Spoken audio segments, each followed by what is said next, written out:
Sekarang itu Leng Chai itu Steven Sim sudah bising, kita kena diam. Dia cakap semalam dekat parlimen ada provokasi, ada perhimpunan haram lah dia orang cakap depan hospital Bukit Mentajam Sabtu ni. Ni saya nak tanyalah Steven Sim, yang you claim you jaga, kononnya you jaga semua bangsa, sila mana you jaga? You pernah jaga tak itu pesakit-pesakit kat dalam Bukit Mentajam punya hospital? Dah banyak juga hospital yang dia orang depan bina kuil especially. Itu kita tak tahulah kuil haram ke, kuil halal ke, kuil sah ke, kita tak tahulah.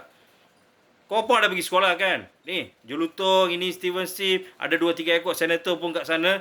You orang ada pergi sekolah kan? You orang tahu undang-undang kan? Depan hospital, depan sekolah, tak boleh bunyikan horn. Ini kita tengok, pagi sampai malam, goyang-goyang. Apa tak tahu, lagu tak tahulah. Lagu apa you orang nyanyi kan? Sampai dalam punya pesakit nazak pun boleh menari tau. Boleh jadi kembali, sembuh kembali semula. Yang mati pun boleh sudi hidup baliklah dengan liu punya lagu. Ini kau cakap nak jaga keharmonian, tepuk dada tanya selera. Sepatutnya kalau you betul-betul Sim, Steven Sim, kalau you betul-betul gentleman, you bagi kata putus. Kami akan pindahkan kuil tersebut. Ini kau bikin kuil tu pun tepi jalan dekat koridor sana. Ngam-ngam dekat pagar nak ambulans nak masuk.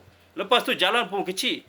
Kalau you betul-betul nak jaga ketenteraman, keselamatan, kesejahteraan semua bangsa, semua warga Pulau Pinang tu, kau bagilah kata putus ni.